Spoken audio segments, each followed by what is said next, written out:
Okay, so let's start. It's a pleasure to have Professor Alexandre Proutiere speaking to us today. So let me just quickly uh, give a little background about him. He got his PhD in applied math from École Polytechnique after getting a math degree from École Normale Supérieure, in addition to degrees from Telecom Paris and Côte de Mines, and worked with Microsoft Research and France Telecom before joining KTH. And during his stay at France Telecom, he was also affiliated with ENS Paris. He has already done a lot of work in wireless communications, and he was recognized by ACM Sigmetrix Rising Star Award in 2009, in addition to getting Best Paper Awards from Sigmetrix in 2004 and 2010, and from Mobihawk in 2009. And more recently, he has been diversifying into several other areas, particularly multi-arm bandits, and as you see from the title today, system identification and so on. So let us welcome Professor Proutiere, and he will talk about fastest identification in linear systems. Okay, over to you, Professor. Thank you very much for the introduction and for the invitation. Can you hear me? Yeah. Yeah. You see me as well? Yeah. You see the slide? Okay, very good. So thank you again for the invitation. It's a very interesting and nice workshop. Today I'm going to talk about statistical inference in linear system, and I will report some recent results that have been mainly derived by Yassir Jedra, who is actually in the Zoom room. So you can, I guess, chat with him during the talk if you like. So let's start. The talk is about learning in linear system with what I have in mind is applications in reinforcement learning, identification of systems with an underlying linear structure. So what do I mean by linear structure? The first part of the talk, I will talk about systems with linear reward. So it's an online control problem where the reward that you collect is a linear function of the action that you select. So the first part will be devoted to linear, so-called linear bandit optimization, where when you pick an action A, represented as a Euclidean vector, you get a sample of reward of average A transpose mu. So you get a sample of reward of average A transpose mu, where mu is unknown. So this linear bandit optimization and have been extremely popular to model recommender system and in any system using kind of matrix factorization. Another example of linear structure in the rewards have been mentioned by Professor Wang in her talk the first day of the workshop. It's about learning in Markov decision processes with so-called linear function approximation. And in this case, the value function of the MDP is just can be expressed as a linear function with, of course, an unknown coefficients mu.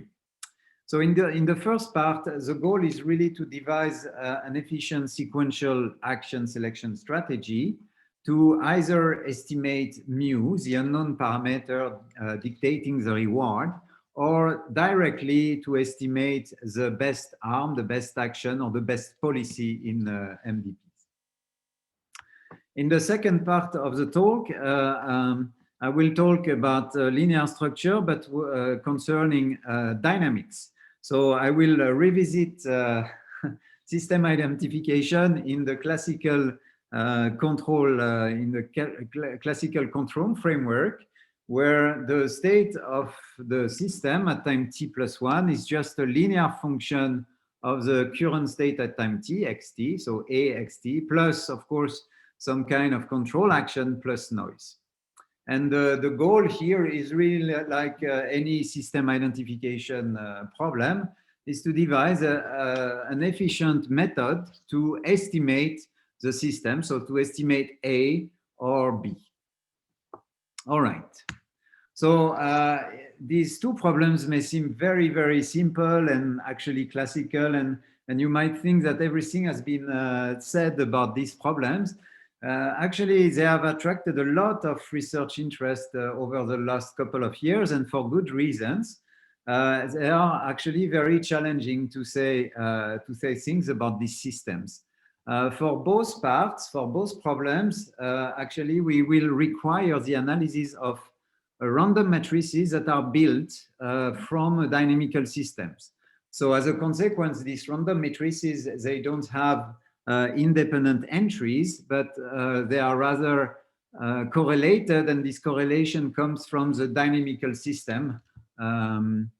So the random matrix that we are interested in both parts is what we call the covariates matrix, and we will try to derive concentration result for this matrix, and this will be the main ingredient of any analysis for both parts of the talk.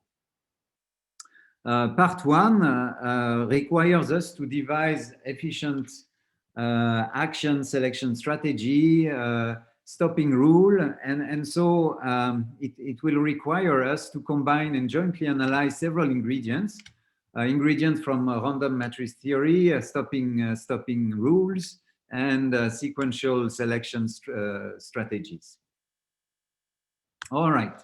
So before I start, I would like to make a remark that is, I believe, interesting, and that is will justify what kind of performance matrix or what kind of guarantees we are after in this talk. So in the learning community, in the machine learning community, you have two kinds of guarantees. Most often people are interested in minimax guarantees. Essentially, I think it's because machine learning is, let's say, at the intersection of computer science and statistics, and historically, minimax approach have been the one that prevailed. Okay, I will try to make you understand that this approach is not appropriate in general for our learning tasks. The second approach that I will try to have here is called instance specific. So it means that we try to have performance guarantees of our algorithm for a given model or given system phi, and we want to be optimal for this given model. So we don't want to be optimal in the minimax sense, but in an instance specific sense. So you can illustrate the difference between the minimax and the instance specific approach using this little picture. So I just put on the x-axis the set of systems you could have. Okay, so for example, in the linear bandit case, it would be the vector mu that we represent in the x-axis. And on the y-axis, I represent, let's say, the probability of error when you return the maximum, the best arm. Okay. So a minimax approach is to look at algorithms that performs not worse than what you can do in the worst case for the worst system. So you take the instance specific lower bound of the error. So of course, depending on the model, this error might be huge or small. Some models are very easy to learn. Some models are more difficult to learn. The minimax approach takes the worst possible model and takes that as a benchmark. On the other hand, so it's rather easy to derive algorithms with minimax optimality because the performance guarantee is actually very weak. Actually, in most cases, the minimax lower bounds come from very wacky examples, and they are often meaningless. That's my point of view. So another way of saying or criticizing minimax approach is to say that minimax guarantee are just stating that an algorithm performs okay in the worst possible system, but it does not say whether the algorithm learns and adapts to the systems. So you see that if you have a system with low possible error, your minimax optimal algorithm would have a performance that is very, very far from being optimal. So to further illustrate the problem of minimax approach, you can look at the problem of best arm identification and looking at what is the sample complexity of best arm identification. So best arm identification is the problem where you have k actions that are completely unrelated with stochastic rewards. These rewards are parameterized by some distribution phi, okay? And a learning algorithm consists in selecting round after round an arm, observing the corresponding reward. After a while, you think that you gathered enough information, so you stop in round tau. And in this round, you output an action A tau that you believe is optimal. So you can try to be delta pack. So in the sense that the probability of making an error is smaller than delta for a given confidence delta, or you can be epsilon delta pack, meaning that your algorithm is returning an epsilon optimal arm or action with probability bigger than 1 minus delta. So here is the table of the minimax lower bound, the fundamental limits in the minimax sense and the instance specific sense for delta pack and epsilon delta pack algorithm. And so you see, even for the delta pack, there is no minimax lower bound. Actually, it's not possible to have a delta pack algorithm, whatever the model is. Okay. On the other hand, it's possible to have an epsilon delta pack algorithm in the minimax sense. Delta pack algorithm, of course, when you look at instance specific lower bounds, they exist most of the case.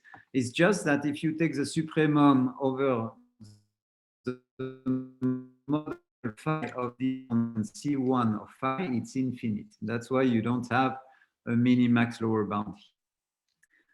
This is a fortunate case for epsilon delta pack because you can see that actually the minimax lower bound and the instance specific lower bound scale more or less similarly as a function of epsilon and delta. But this is not always the case. And remember that here, even minimax approach is often not possible. A more striking example where the minimax approach is really failing and causing a lot of confusion in the community is when you look at the regret in reinforcement learning. This is what Professor Wang talks about in her talk in the first day of the workshop. So here you consider an ergodic tabular Markov decision process with S state and A action. And initially you don't know the transition probability and you don't know the reward function. And you have an algorithm that is learning this and trying to do as well as possible. At time t, after t, capital T observation, you can look at the regret of your algorithm by comparing the average reward of an optimal policy. If the policy knows at time 0 what is the best policy, minus the average reward that you collect using your algorithm. And for this particular reinforcement learning problem, there is a regret lower bound in the minimax and in the instance specific senses. The regret, the lower bound for minimax approach is scaling as square root of SAT, whereas the instance specific lower bound scale as a constant that depends on the model, on the MDP considered, times log t. So you see that here there is a different scaling in the time horizon, log t versus square root of t. But actually, there is something that you should know is that the minimax, I said that the minimax lower bound or minimax approach is often based on very wacky example. And this is the case here because the minimax system, the one that is leading to the lower bound, actually depends on the time horizon t. So it means that the transition probabilities are tuned so that they depend on the time horizon. This is very weird example. So you see that you can have an algorithm that is minimax optimal, but very far from being instance specific optimal. And as a matter of fact, so I remember in one of the slides of Professor Wong, there was this, she was citing this paper by Jing, Alan Zhu, Vivek, and Jordan in Europe's 2018. And the paper is entitled, "Is Q-learning probably efficient?" And the answer in this paper was, yes, it's efficient because it has a regret scaling as the minimax lower bound. So this is a very strong misconception because this is just the minimax guarantee, and it's essentially based on a very, very wacky benchmark. Okay. What is even more striking, I think the killing argument is that actually a regret of square root of SAT is more a regret that you would be able to obtain in an adversarial scenario. And this has been shown in a paper by Abbasi et al. In 2013, where they show that you can have a regret of square root of SAT even if the MDP, even if the model is changing every single step. So you understand that having a guarantee of square root SAT has nothing to do with statistics. It has to do with kind of adapting to the worst case and even an adversarial worst case. So if you are smart and if you are really trying to learn the system statistically, you can do much better. So it's not because Q-learning has a regret of square root SAT that it's a good algorithm. There must be something else. Why people look at this regret, it's because it's easy to derive because the bound is so high. All right, so I hope you understand that in this talk, I will be only focusing on an instance-specific approach. So I will fix the system and I try to derive a performance lower bound for this particular system, and I will try to achieve the best possible for this particular system. All right.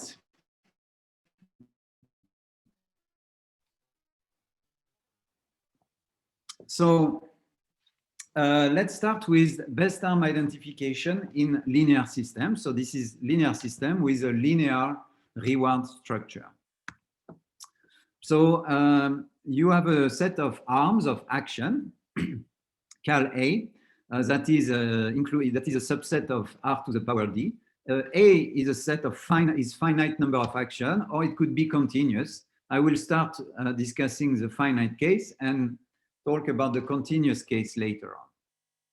So the game is as follows. In each round, the decision maker select an arm A of T, and he gets, as a feedback of the system, he gets a sample of the reward that is of average mu transpose AT. Okay. So the reward at time t for an action A is RT of A, which is mu transpose A plus eta t, where eta t are supposed to be IID and Gaussian with variance sigma. Okay. What is unknown here is the vector mu that is essentially defining the average reward. So here the goal is to identify the best possible arm, and we will consider the fixed confidence setting where we wish to design a sequential arm selection strategy, AT, a stopping rule tau, so we are going to stop at some round tau, and a decision rule A hat tau, this is our estimated best arm.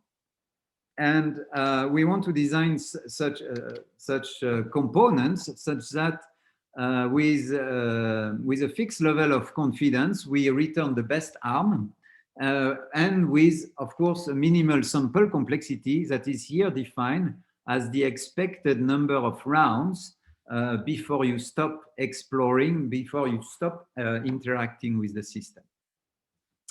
For the notion of confidence, we use the delta pack framework when we have a finite number of arms.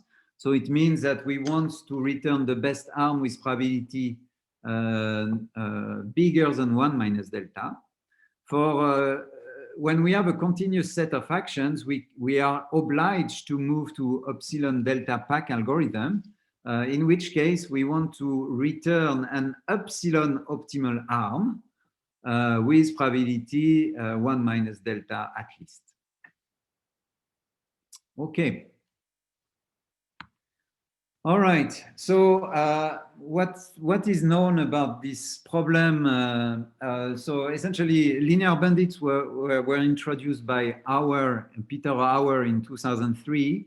There was a first exhaustive study in terms of regret by Danny Eyes and Kakade in 2008. And then the interest in this kind of system grew up since the paper by Lee, Xu, Langford, and Shapiro in 2011, where they managed to model recommender system using this kind of linear bandits. When it comes to best arm identification in linear bandits, there are only a few papers, let's say here is 6 papers, and it's the literature started by Soar, Lazarik, and Munoz in 2013. When we did our analysis, the state-of-the-art algorithm was called RAGE by Fis, Jen, Jamison, and Ratliff.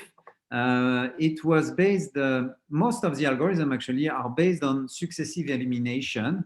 So it means that the algorithm proceeds in phases, and at the end of each phase, you remove some arms that you believe won't be optimal.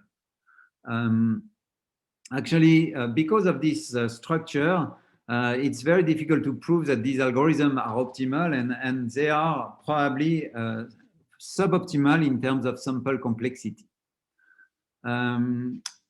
Yes. All right. So what we wish to achieve is to devise an algorithm that is that has an optimal sample complexity, both in an almost sure case and in expectation. So most of the analyses in the related work concern but not in expectation. Having guarantees in expectation is more difficult to achieve, and it's also necessary because somehow, as I will show, the sample complexity lower bound that we have are in expectation, and they are not with high probability.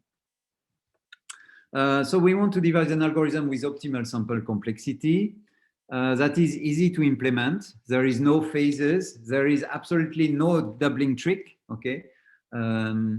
And importantly, we want the algorithm to scale. So we want that its implementation and performance does not depend on the number of arms K. Okay, and to this aim, we will exploit Gary Viekoffman's approach that has been developed to handle classical bandit problems, and we extend and we translate these techniques to the linear structure realm.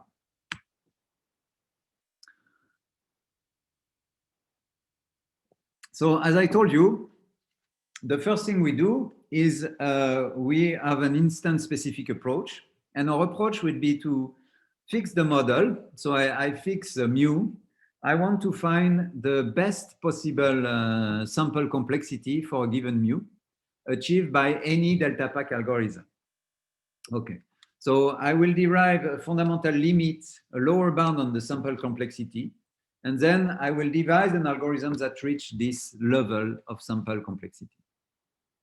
So to derive a sample complexity lower bound, we exploit the very famous change of measure argument developed by Lai and Robbins in '85, actually, for initially for the regret in bandit problems, and we use it for best arm identification and with this linear structure. So the change of measure argument and the data processing inequality consists in looking at the expected log likelihood ratio of the observation up to round t, so that denoted by OT. Given that the ratio of the probability of this observation when they are generated with when the system as is depicted is described, sorry, by a vector mu, and when it's described by another vector lambda. And data processing inequality says that the expected log likelihood ratio is bigger than the KL divergence between two Bernoulli distribution of average P mu of E and P lambda of E, where E is an event that is cal FT measurable. Okay, so it depends on it's a function of the T first observations. So what is nice with the linear structure is that we can actually explicitly write what this expected log likelihood ratio is. And this is written like this. This is mu minus lambda transpose times the expected covariate matrix times mu minus lambda. Okay. Hello, can I interrupt you? There are a couple of questions already. Of course, yes. So first is from Sandeep Juneja. So the question is, so is Q learning known to be provably efficient in the instance specific sense? Absolutely not. It is not efficient in the no. There is no proof, and I would guess it is not. The second question is, sorry. Well, you know, so Q learning as a why do I say that is because essentially Q learning is a stochastic approximation method, and there have been results about what is the learning rate of stochastic approximation, and the stochastic approximation methods are I don't think they can achieve a log T regret, for example. That's my personal opinion, but maybe you, Vivek, you know more about this. No, unfortunately, I don't. Okay, the second question is from Siddharth. It says, what is unknown in the instance-specific case? In the instance-specific case, it's the instance itself that is not known. So, for example, here, an instance is just what is the model. So here, the is usually defined by the vector mu. So what we don't know initially is the vector mu. Instance specific means that I fix mu, I don't know it, but I want that my algorithm is achieving the best possible performance for this given mu. So in other words, if I choose mu prime, I want my algorithms to be optimal for this mu prime. If I choose mu, I want my algorithms to adapt to this other mu and be optimal as well. That's why we call it instance specific. It has a performance that is specific to the parameter of the systems. Okay, so the instance here is mu, and what is not known is the instance itself, mu. Yeah, those were the only questions. Okay. All right, so I was deriving the instance-specific sample complexity lower bound. And so I told you it's very convenient in this case because the expected log likelihood ratio has an explicit formula as a function of the expected covariate matrix. And so if I take an event that you are not returning the best arm under mu, A star of mu is the best possible action under mu, then if I have a delta pack algorithm, I know that the probability of this event under mu should be smaller than epsilon, smaller than delta here. But if lambda has a different optimal arm than mu, so in other words, if lambda is in what we call the confusing set B mu of the set of parameters such that, well, A star of mu is not optimal for lambda, then because the algorithm is delta pack, this probability under the parameter lambda of this event E should be bigger than 1 minus delta. Okay, that's why you go from this here right-hand side to the KL divergence between delta and 1 minus delta. Okay, and essentially what is nice here is that you can optimize the left-hand side with respect to lambda being confusing, and you get this lower bound here.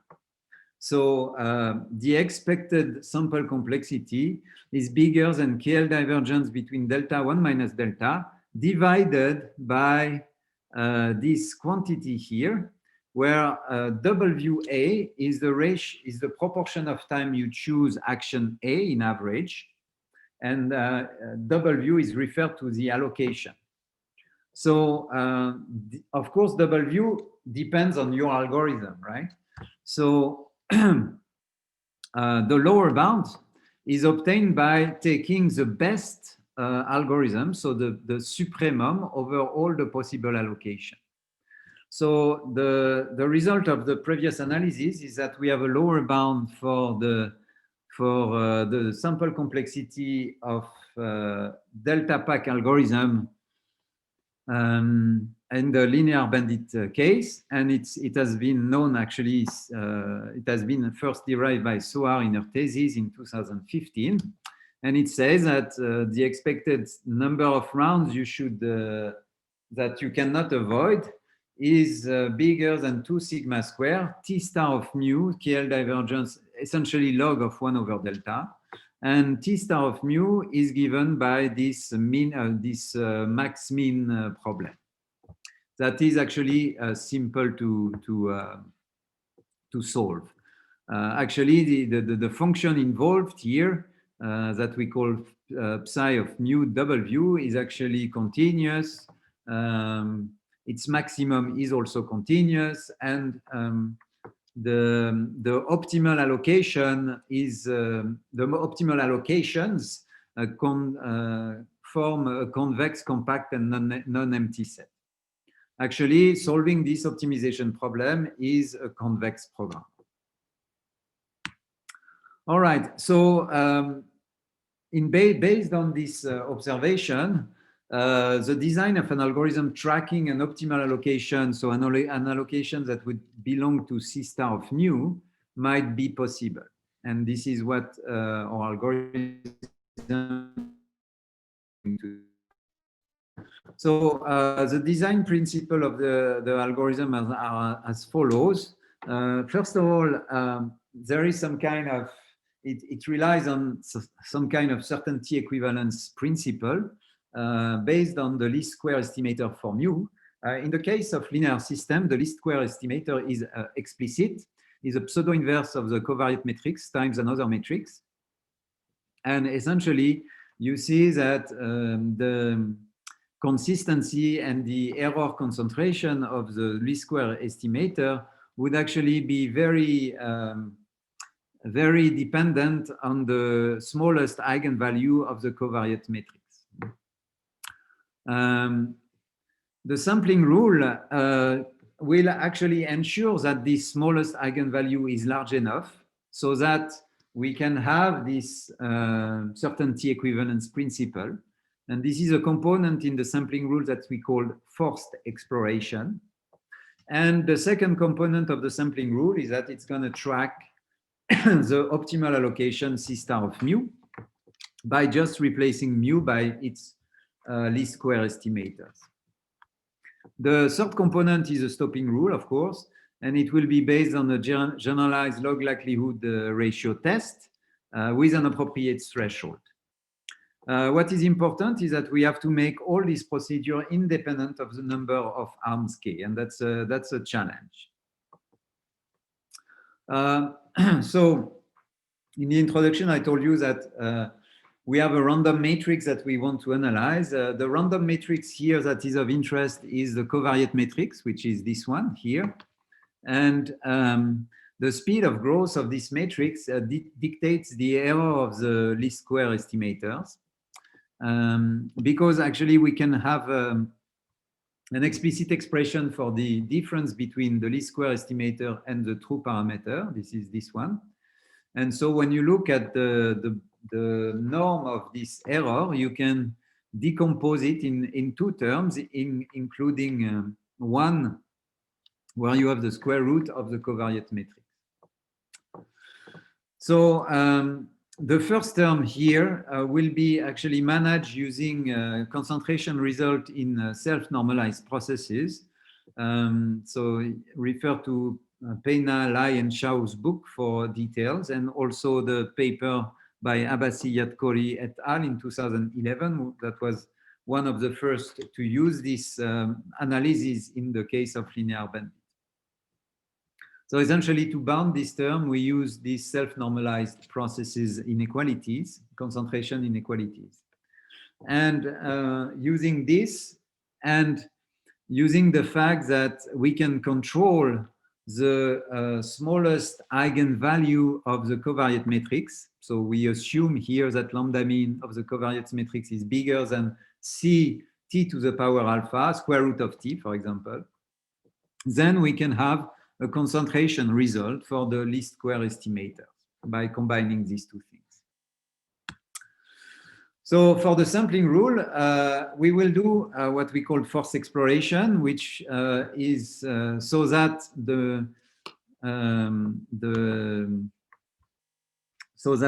smallest eigenvalue of the covariate matrix grows as square root of t. And to do that, we will just do a round robin. In a round robin, when this is necessary, we will do a round robin of actions whose vectors actually span the entire RD, so that the lambda mean of this matrix is strictly positive. And when we don't need to explore, when we don't need to ensure that the certainty equivalence principle will hold, we are going to track the allocation that is optimal. So actually the tracking can be very lazy. We just need to track an allocation WT that converge more or less almost surely to C star of mu. So it's very weak. There is no concentration, no speed of convergence required here. Okay, so this is the arm selection strategy. When the lambda mean of the covariance metric is smaller than square root of t, we explore in a round robin manner. And when we don't need to track the best allocation. All right. For the stopping rule, we use the generalized log likelihood ratio. And this is very classical. What is not classical is the way to tune the threshold. And the threshold here works, and it does not depend on k, on the number of arms. So that's a critical component of the algorithm. So altogether, we were able to prove the following theorem that says that the algorithm that we just derived is delta pack. And it has sample complexity that asymptotically, when delta goes to 0, is optimal. So it reached the lower bound for any mu, any possible instances. And this is true in expectation and almost surely. All right. And in addition, the algorithm is scale-free. So that's very important.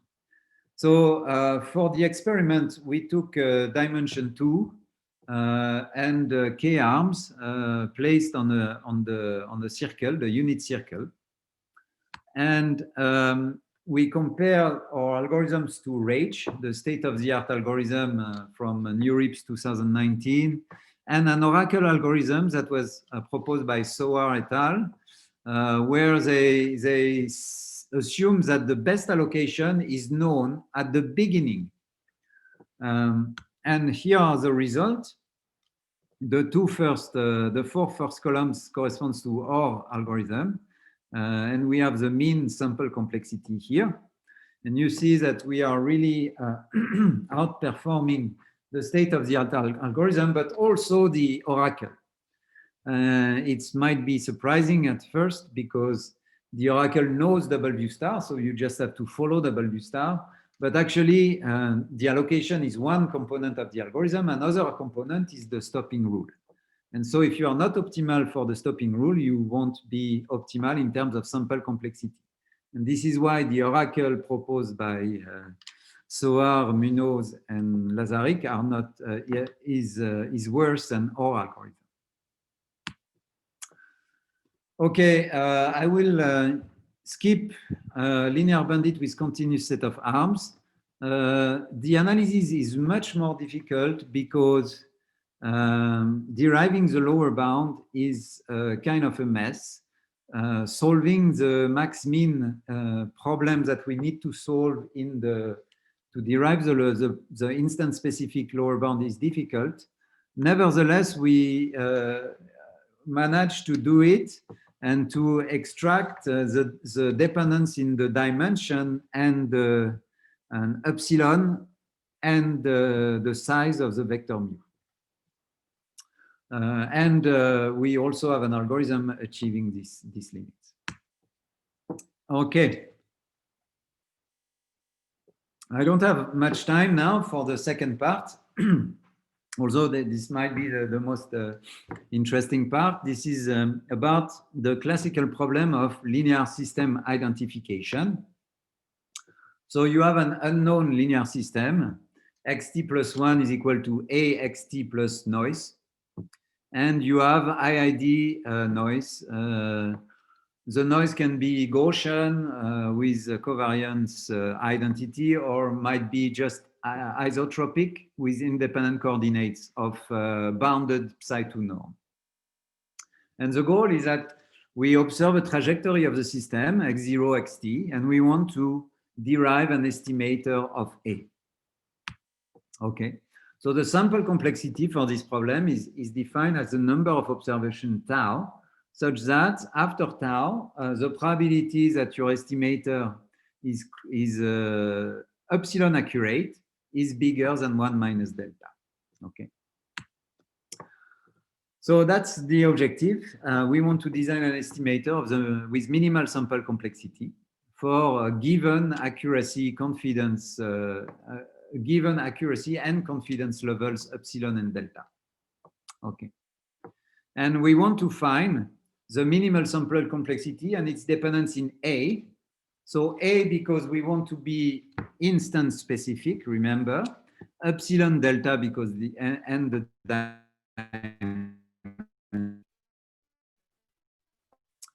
okay, so system identification is not new, but so you can look at Jung's paper in '76 for the consistency of the classical estimator, like least square estimator.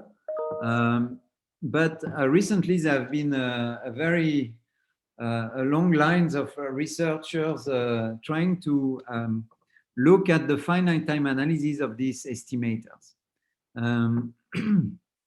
So these are the three most relevant papers to our research. The first one, I mean, all papers are not really. They have partial results. Essentially, the first one is not scale optimal in delta. We don't know the dependence in A. We have the wrong dependence in D. The second one by Simchovitz et al. It's difficult to interpret. We don't know the dependence in A. It's not explicit.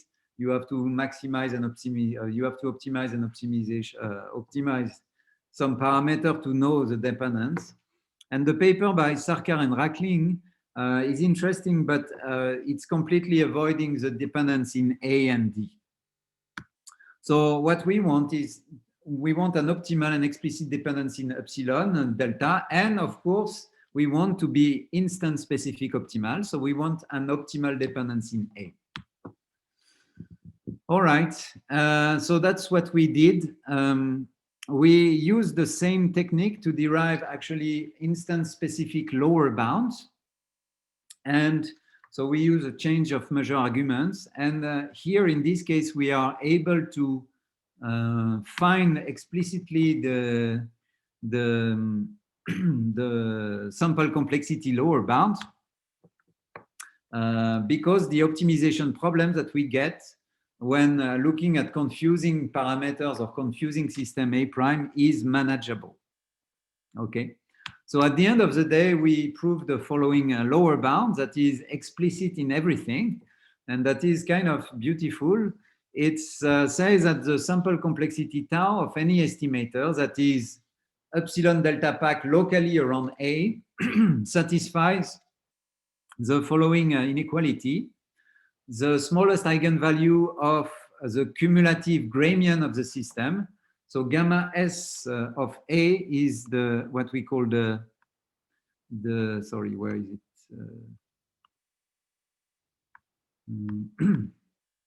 It's here.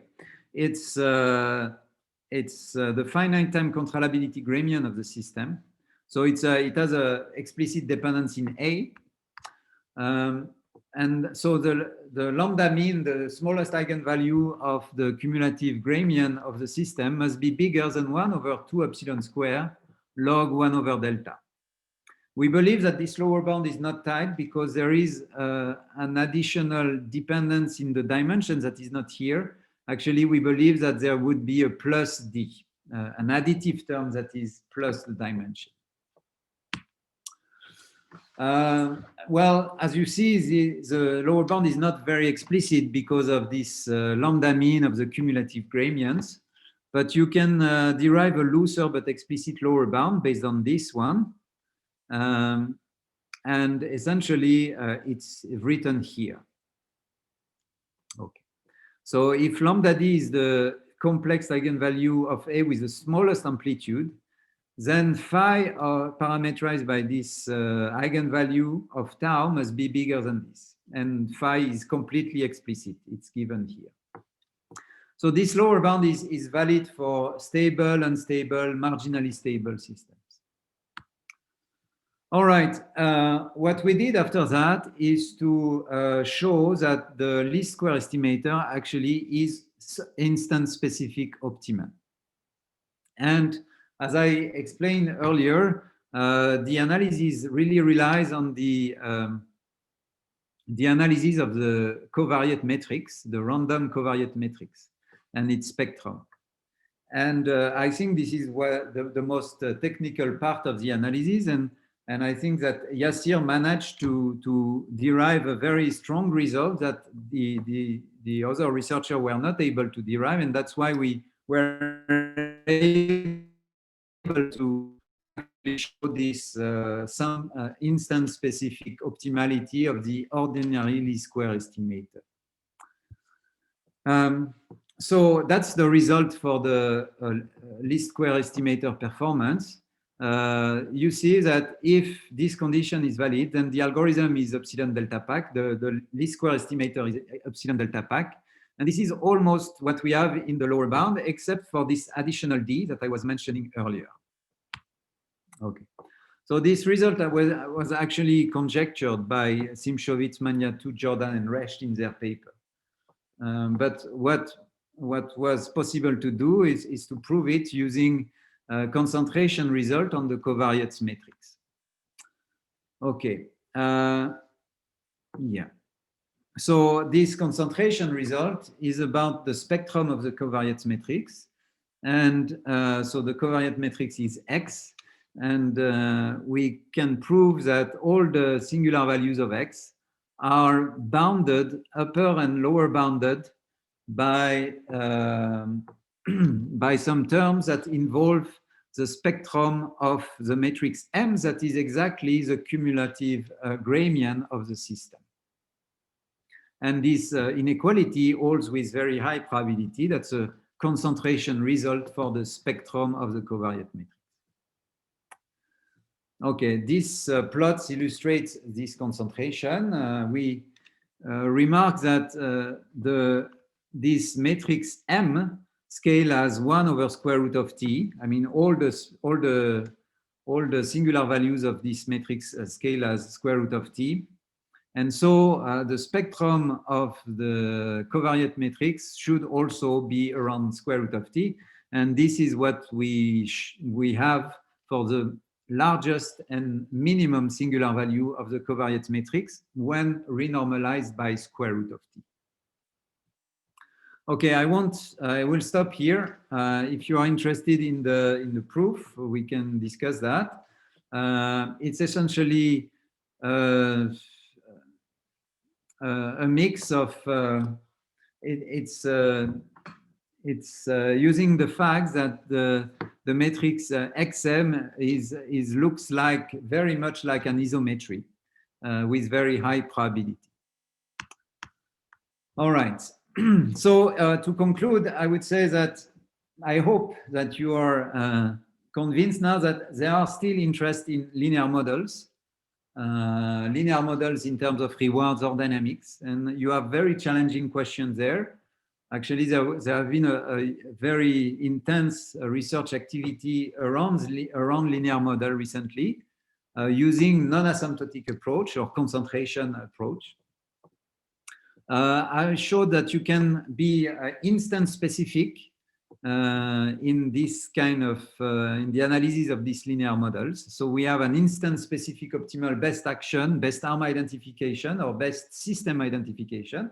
I think this is the first time you have this. And what is interesting mathematically is that at the core of the analysis, we have to analyze random matrices that are built from dynamical systems. And these are very, very interesting topic in general. All right. Thank you for your attention. And thank you again for the invitation. Thanks a lot for an excellent talk. Let me just read out a few questions which have appeared in the chat box. Yeah. So first one is from Sandeep. Is the availability of concentration inequality the main reason to restrict to Gaussian variables with arm-independent variance?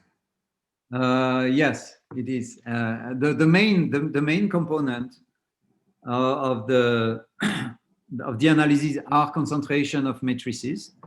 So these are a bit. This is where the analysis reach its boundary, let's say, and maybe there are. So if you would like to relax these assumptions, you would need actually to come up with new concentration result for matrices. Maybe there are, but maybe we are not familiar with all the literature on this topic. There's another question from Shubhada. Is there literature on linear bandits beyond Gaussian noise distributions?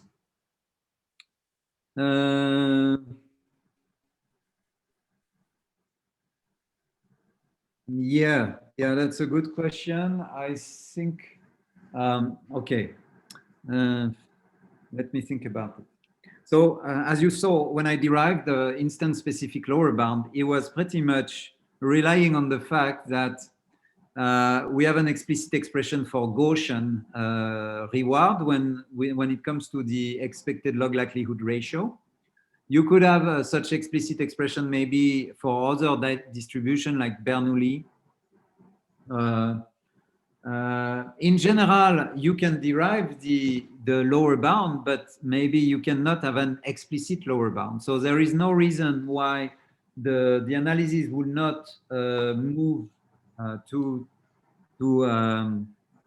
non-Gaussian reward if they are sub-Gaussian. Now you have seen that in the analysis relies on the concentration result for the least square estimators. And again, for this case, it relies on the assumption of Gaussian reward. So now I'm not aware of results of this type. That's a good idea to try to look at these problems. Yes.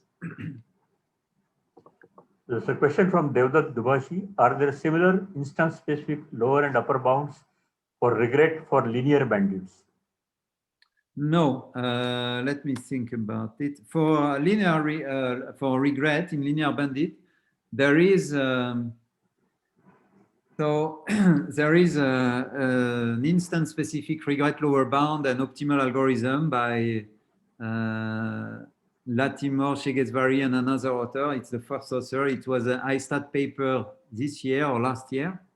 And essentially, it's the same technique. The lower bound, you see, is exactly the same.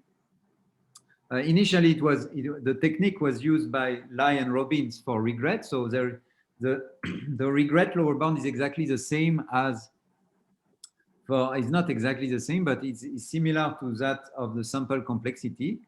and see if you have a finite set of arms, then you can have problem-specific regret lower bound and an achieving algorithm. Now, I didn't have time to talk about the continuous arm case, but in the continuous arm case, things are much more difficult, and I'm not aware of any problem-specific regret lower bound or upper bound. There are a few results about linear bandit with so-called margin condition, which means that essentially it's a condition that says that there is a gap, there is a positive gap between the best and the second best arm, or something like that. And it's these are very interesting studies. So there is a literature about linear bandit with regret and instance specific. Yes, there is. So the answer was yes. Can you give a reference to what you quoted, the margin paper? Which paper is that? Yeah, so I will send it to you. I don't have it in mind right now, but I will send it to you. Maybe you can send it to us and we can email it to everybody. So I email to the program chair, right? That's right. That's right. Okay, good. I will do that. Yeah. So if there are no more questions, let's thank Professor Proutiere again. I'll clap on behalf of everyone. Thank you very much. Thank you.